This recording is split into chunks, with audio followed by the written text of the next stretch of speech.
guys, Tyler with Meeple Mountain here, bringing you another board game review. Today we're going to be looking at Mission Amazonia. Now this is a prototype edition of this, but it's a co-op deck builder, which I already was super excited about, where you take on the role of a conservation ecologist down in Brazil, working with up to 3 of your other colleagues to protect the wildlife and the animals and the ecology of the rainforest. You're going to be working to stop deforestation, poaching, events like this, where you're working kind of against the board as a team to overcome these missions and rescue the resources and the wildlife in the rainforest. So this is a game that's very engaging, very interesting, but also all about raising awareness. There's intentionality in the rulebook and in the missions themselves about being knowledgeable and understanding what you can do and how you can do your part to help stop what's actually happening in the rainforest presently. So very interesting blend of education and fun here to be had. Mission Amazonia spans 10 missions that you'll be working together as a team on to score and see what impact you can have in preserving the rainforest. It's coming to Kickstarter on the last quarter of this year, 2024. So there's a lot to learn and a lot to do. So let's get to the table and see how we can do our part in Mission Amazonia. Welcome to the beautiful rainforest of Brazil. Here in Mission Amazonia, you and your colleagues are going to take on the role of ecologists working to save the wildlife from poaching, forestation, mining, all kinds of actual activities that are happening in the world. You're going to work cooperatively through a series of rounds trying to overcome various missions that are coming out based on player count that are going to be determined their location on the map by a spinning wheel, and you're going to be working together to try and overcome these missions each round. Completion of these missions will result in a payout of cash that you can use to improve your deck of 8 cards that you start with, as well as rescuing animals, these little tokens here in 3 colors, that will go on the success track. Failure to do so will result in those animals going into the failure track. As you play throughout the game, if you complete a chapter by getting 12 animals on the success track before the failure track, you complete your chapter and may move on to the next chapter in your book and continue to play the game with added features, rules, cards, events, all kinds of things added in to keep the game fresh as you progress through the 10 chapters of the base game of Mission Amazonia. Failure to do so, of course, will result in needing to redo that chapter and having to denote a failure in your success and failure tracker on your annual report as you play through this. Mission Amazonia effectively plays as a campaign game where you'll be working together through all 10 chapters simultaneously, and works as a deck builder where you're going to have a deck of 8 cards, picking up 4 and playing 4 each and every turn as you cycle through your deck. Now there's a lot of moving pieces here, but I do want to highlight that this is still a prototype. All of the designs are not final. The components may change and the rules may be adjusted as we go. But with all that said, let's go ahead and jump in and take a look at how to play. We'll start by learning a little bit more about the main board and navigation, and then we'll take a look at your deck of cards and how that works. Here we have a little closer look at the quote-unquote main board of Mission Amazonia. I say board, but actually what's really cool about this game is that the board is your booklet, your chapter booklet. Each chapter has various rules on the right-hand page, your board on the left-hand page where you'll actually move around a grid-like structure to complete the various missions that come up. Every round of the game, you're going to have, let's say, 4, if we're playing a 4-player count mission, that you'll need to complete. The requirements for those missions are on the left-hand side that require usually valor or other specific traits that are controlled and owned by various characters. So if a mission required enough valor that 2 characters were needed there, multiple characters might need to navigate to that particular space in order to complete that mission. Completing that mission will cause a payout in cash that will come to those players that can divvy those out however they want between participating members, as well as the corresponding color token of animals from the top of the little stack going on to the topmost space of the success track. As I mentioned before, failure would result in that actually going on the failure track instead, with kind of this tug-of-war competition to see who can fill the success or failure track first. Now, there's lots of interesting pieces on the board. Navigation is actually done as if you were on a map where you need to move on roads. Those roads can be these dirt roads here that are brown, rivers in blue, or full kind of interstate paved roads that are in white. Your navigation cards will determine how fast you can move and where you can move based on what type of road you want to navigate on. We'll take a look at that when we look at your hand of cards. So the actual navigation on the map is pretty authentic and engaging to what you'd be doing in real life there. As you fill the success track, events are going to pop up when you get to the 7th or 9th successful animal on the success track. Those events are always negative and have some kind of detrimental effect to your results. So the game ramps up in difficulty as you get closer to success, which keeps the game tight and engaging as you build your deck up and become more powerful and efficient. There are these events that kind of help counterbalance that and keep the tension good throughout the duration of your gameplay. There's a few other things to just kind of make note of here as well. There's some additional valuable items you can purchase with currency on the right. Those will help you advance your agenda, whether it's getting additional characters on the board with powers and abilities that you can actually hire. They're quite expensive. Getting body armor or walkie-talkies that help move or protect your characters. We'll talk about why protection is important here in just a moment. Or you can actually even purchase new cards into your deck that will give you additional powers and abilities. So there's lots of ways that you can spec your character out, and because it's a co-op game, one of the fun elements that I found in this, of course, is figuring out how to combo your abilities well together. Everyone can't be good at everything, so you can choose to be a jack of all trades or really specialize in the specific areas of expertise that are needed to complete the various missions that come up. And as again, I mentioned, these kind of rule sets, there's going to be specialty items and add-on rules that will happen as you progress through the chapters that will add in new events, new abilities, new rules that keep the game growing with you. The last thing to kind of mention, and we'll look at this more when we look at our character board, is going to be conflict. On some of these missions, you'll notice there's a little white die on the top right. That's going to be the conflict die that has a various amount of 0, 1, or 2 hits on them. As you take complete these missions, every character who doesn't have a shield protection icon, which is the blue character, has to roll the conflict die and see if they take a hit. If they don't have body armor to block the hit, they take a damage. And if they take 2 damage, they have to retire their character upon taking the 3rd hit. So their character would actually go away, they would retire, and you would get a negative kind of death effect onto your failure track that actually helps move you towards the loss section. So there's some interesting combos here where you even have to protect your characters. So with all this talk of characters, let's take a look at a character board, your deck of starting cards, and talk a little bit about how they work and how you can kind of think about moving around the map. Here we have a look at your little player board to start out in the early chapters of the game, as well as an example hand that you might have. Now you'll notice here on your board you have a nice little layout of your turn order, what you'll be doing on your specific turn.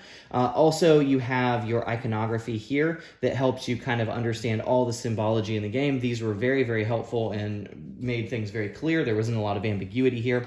You have your starting character who can hold some particular support items, as well as the 2 wounds that would cause them to retire. You can have a second character on the board. There's actually additional characters that you can hire and bring into the game. Those will give you an actual extra card into your hand as well, so you can be more efficient as you move around the board, have more presence on the board. But at the start of the game, you're always going to draw and play 4 cards on your turn. These cards are pretty straightforward and have a few simple effects. If they have money on the bottom of them, you can play the card, or money at all, you can play that card to count as cash that you can use to buy those other cards and upgrades that we kind of saw on the main map board. You can buy them. This is kind of, think like Clank. There's currency that goes away each and every round, and maybe sometimes there's premium currency. Completing missions may give you money tokens that stay with you from round to round until you spend it, but any printed cash on cards like this is use it or lose it. If you use it for money, if you rent out your vehicles or play these cards with a budget, you have to use that money right away in that turn, or it is gone. It doesn't roll over, things like that. The other units here are just going to be movement units on the board. As I mentioned, there's 3 types of roads you can move through. There's the dirt roads, the interstate paved roads, and there are rivers. You need the corresponding thing to move on that corresponding type of terrain. Of course, the river paths, the boats, are going to move you 1 space down the river, so you would move to any adjacent hex on the board or grid on the board following river paths. If you had the cars, you can actually choose. This is going to be an interstate symbol, the nice kind of smooth tire look. So if I took this land path, I could move up to 2 spaces on an interstate path, which is great, nice, pretty quick. You can also move 1 on a dirt path. All of that, of course, makes logical sense, but that's how you would go and move around the board and get to the various missions that you have. Once you're at the mission, you're going to compare the results on the mission mission to see if you meet all the needs. For instance, we see that if I was playing as Manuel here, I have 1 valor, that little kind of puma-looking symbol there, and I have 1 negotiation skill with indigenous people. And so as we progress through the game, there are going to be missions that take place in orange areas on the map.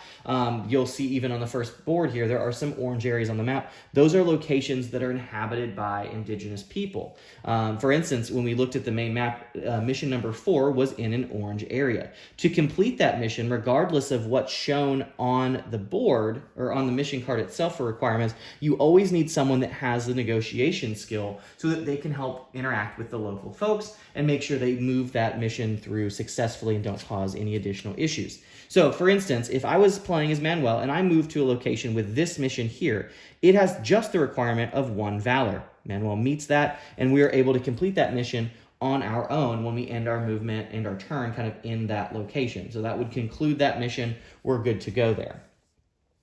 But for instance, if we were doing the illegal gold mining, we see that there are 2 valor required, so Manuel's going to need help. We're going to need someone else to actually come move by there as well. And when they do, if we meet those requirements, we would be able to complete this mission, gaining the money token reward that we could give to either of the participants in that mission and a successful creature going on our success track. And that's how everything kind of flows and plays in the game. You're going to be building your deck up, typical deck builder style, using money to buy new cards, adding them to your discard, and then drawing them on your next run through your draw deck. Getting additional characters to kind of try and help optimize your presence on the board and accomplish those missions quickly. And doing that tug of war between the failure and success tracks until one of those 2 things is accomplished and you either fail or complete your mission in that chapter, and then you'll move on to hopefully the next chapter where you'll keep playing through the game. The last thing to point out that I thought was really cool, even on the prototype here, was that there's an annual report. And in here, you'll actually move through the chapters of the game with your players, and you'll actually denote your success or failure and your date, so you can kind of keep a nice little record of things. And in doing so, you'll actually be able to accomplish achievements. Those achievements are going to kind of give you all kinds of different bonuses and abilities that you can add into your game. And I just think that's a really fun little touch that keeps things fresh and fun and gives you something to shoot for beyond just accomplishing the missions at hand in the chapter book. And that, in a nutshell, is everything that you need to know to jump in and have a really good time with Mission Amazonia. But what did I think about it? I love deck builders, we all know this, and I love games that are educational, games like John Company, Pax Pamir, Hegemony. So Mission Amazonia held a special place in my heart from the moment I heard about it. I love the idea of a co-op deck builder. I think that's a fun niche in the industry. There's a few games like it, but I always like to learn more about that type of game. And then a game that's being intentional with its content matter and trying to encourage you to be mindful about how you can help stop negative events that are happening in the real world. I think there's some really cool energy about that. And so I really enjoyed getting this to the table, learning it, playing it. The book itself is so engaging and fun. I really enjoyed flipping through the map and feeling like everything is there. Setup is a breeze for this game. I set down a book, I flip open, I set up 2 boards on the side, and I'm pretty much done. The growth and ramping of the game itself is really engaging and great. You just keep adding new cards or special abilities or events into your decks, flipping through them, and you're good to go. So everything grows with you as a player. This game plays in probably about an hour and a half with a teach, I'd say realistically, but it's not a challenging, super complex game. It's something that could get an introductory gamer all the way to a heavyweight gamer involved, and you wouldn't feel lost. Of course, with deck builders, you can always play open-handed and give that information and coaching out. So I think this is a very accessible game, regardless of your level or comfortability with gaming. I think that is a valuable piece as well to acknowledge. There's really only a few comments, and one of them I always say is a comment with a caveat, which is this is a prototype. This is a very pretty prototype, but it's still a prototype. So rules, art, all those things may change. The only caveats or notes that I really have is really just that some of the missions, depending on how the flop goes, can get a little redundant. I hope that there's more content added there. The blue character, who I mentioned, is protected from conflict. They just don't take wounds for the most part. They seem very strong. They're very powerful. I enjoyed playing as them the most because it's just a whole part of the game that you can ignore. Everyone has some special thing that they're bringing to the table, but not having to worry about having to retire your character or taking conflict directly with that character was really powerful, especially in those early missions. Didn't necessarily break the game, especially as a co-op game. You're working together anyway, but it did feel a little lopsided, and I was just like, man, this guy's really strong. So there's that to note. And then finally, the art itself is fine. It certainly is engaging and matches kind of the theme of this like almost watercolor pastel kind of look. But it wasn't necessarily the most grabbing to me personally. That's personal opinion. I just maybe would have liked to see a different art style or maybe more unique art on various cards. But again, that's me being nitpicky. The core game itself is easy to learn. It's a fun little puzzle, but not too brain-burning, where you're just moving around the board trying to accomplish these missions, and added rules keep dropping in to keep you on your toes. Lots of fun here. If you're looking for something in that niche market of a co-op deck builder, I would encourage you to check out Mission Amazonia when it comes to Kickstarter in the last quarter here of 2024. I don't think you guys are going to be disappointed with what you see. It's a really pretty, really educational game, great for families, great for individuals who just want to learn a little bit more about what's going on in the rainforest. And again, it's a really solid game beneath that educational veneer. And I think there's some really good stuff here to unpack. So I hope this little review and preview was informative, helps you know a little bit more about it as you make a decision as a gamer if this is something you want to add to your collection. And I want to thank you guys as always for coming to Meeple Mountain. I hope you'll continue to do so and check out all the content we're turning out. If you like what we're doing, like, hit the bell, subscribe, please. That keeps us encouraged and keeps us turning out more content.